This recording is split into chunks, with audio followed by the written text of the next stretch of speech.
Coming up, a review of the book The Earth Transformed, An Untold History, written by Peter Frankopan. Namaste friends, my name is Shiril Subramanian Paimal and you are listening to the Histology podcast. Before I proceed, a full disclosure. This book was bought with my own money and not been provided to me by the author or publisher. Little bit about the author. Peter Frankopan is Professor of Global History at Oxford University and Senior Research Fellow at Worcester College, Oxford. He is the author of The Silk Roads, A New History of the World, published by Bloomsbury in 2015, which was a #1 Sunday Times bestseller, remained in the top 10 for 9 months after publication, and has sold more than 2 million copies worldwide. It was named one of the books of the decade 2010 to 2020 by the Sunday Times. The New Silk Roads, The Present and the Future of the World was published by Bloomsbury in 2018 and won the Human Sciences Prize of the Fondazione Carical in 2019. Let me read what is written on the back cover of the book. Quote, "Our world has always been one of transformation, transition and change. From the Big Bang to the present day, solar activity, volcanic eruptions, floods and droughts have shaped natural history and that of humankind. The ways in which we have used, exploited and adapted the earth has brought enormous benefits but has often come at a cost. As we face a precarious future, learning lessons from the past has never been more important." Unquote. Now let me read what is written on the inside flap of the book cover. Quote, "When we think about history, we rarely pay much attention to the most destructive floods, the worst winters, the most devastating droughts, or the ways that ecosystems have changed over time. In The Earth Transformed, Peter Frankopan, one of the world's leading historians, shows that the natural environment is a crucial, if not the defining, factor in global history and not just of humankind. Volcanic eruptions, solar activities, atmospheric, oceanic, and other shifts, as well as anthropogenic behavior, are fundamental parts of the past and the present. In this magnificent and groundbreaking book, we learn about the origin of a species, about the development of religion and language, and the relationships with the environment, about how the desire to centralize agricultural surplus formed the origins of the bureaucratic state, about how growing demands for harvest resulted in the increased shipment of enslaved people, about how efforts to understand and manipulate the weather have a long and deep history. All provide lessons of profound importance as we face a precarious future of rapid global warming. Taking us from the Big Bang to the present day and beyond, The Earth Transformed forces us to reckon the humankind's continuing efforts to make sense of the natural world." Unquote. Now, coming to the book review. The Earth Transformed is packed with riveting examples of how history has been affected by our environment. Indeed, argues Frankopan, the start of the modern human era owes its existence to climatic changes.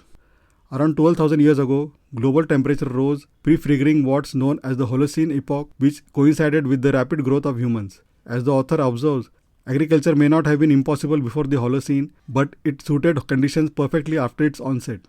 In other words, if the planet hadn't warmed up when it did, the agricultural revolution that gave rise to cities, empires, and the explosion of human population might never have happened. Fascinating.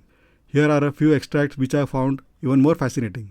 First, variola virus, better known as smallpox, claimed the lives of 300 million people in the 20th century alone, and perhaps as many as 500 million between 1850 and the eradication of the disease in 1977.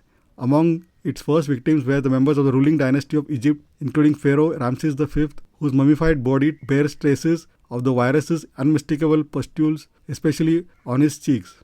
Second, three of the most lethal pandemics of the last 2 millennia, the Justinianic plague of the 6th century, the Black Death of the 1340s, and the plague of the 17th century, were heavily influenced by climate variation. In each case, warmer springs and wetter summers produced sharp spikes in the prevalence of the bacterium that caused bubonic plague.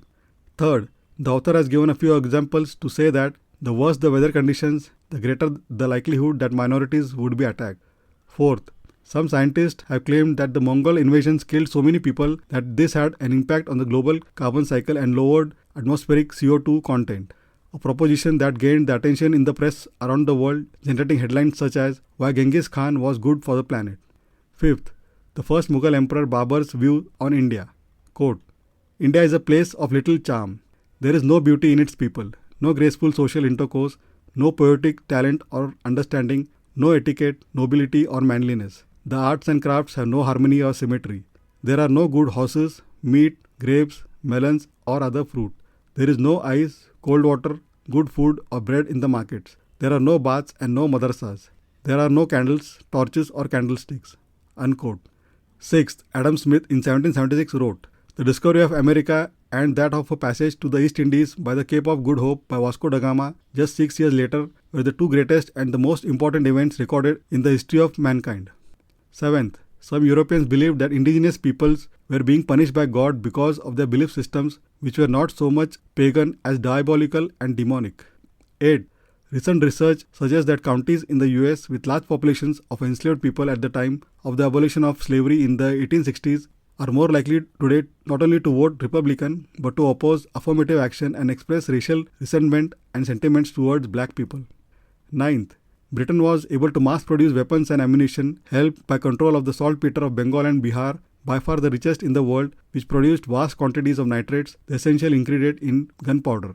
In the years 1808 to 11, during the height of the Napoleonic Wars, the British were able to supply 336,000 muskets, 100,000 pistols and 60 million cartridges to help Spanish guerrillas opposed to Napoleon, to say nothing of the production of weapons, cannon and ordnance for use by British forces in their own campaigns. 10th, as many as 16 million died in hunger in India in the decades between 1875 and the start of the First World War, a prolonged catastrophe that colonial administrators treated as a fact of life. Huge numbers died in famines, often during times when massive consignments of wheat from India continued to be exported, especially to Britain. This mattered little, according to one blunt official writing to the Viceroy in the second half of the 19th century. Still, they reproduced themselves with sufficient rapidity to overcrowd every employment that is open to them.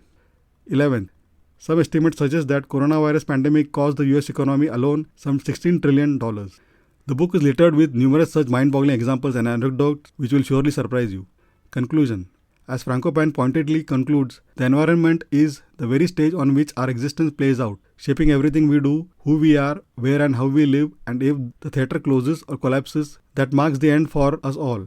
Given the heartbreaking damage we are doing to our planet today, us poor players would do well to listen. The book is over 650 pages and doesn't bore you one bit. I gave the book a rating of 4.5 out of 5. The book is available for around $5.90 on Amazon India and around for the same price on Flipkart. And it is available for around $27 USD on Amazon USA. I will provide all the respective buy links in the show notes. Please check them out for the latest prices. Last but not the least, thank you for spending a valuable time listening to this book review. Really grateful. Please don't forget to subscribe to the Histology podcast on your favorite podcasting app and also feel free to leave a review. Also, please check histology.com for all previous episodes. Thanks and looking forward to hearing from you. Take care and bye.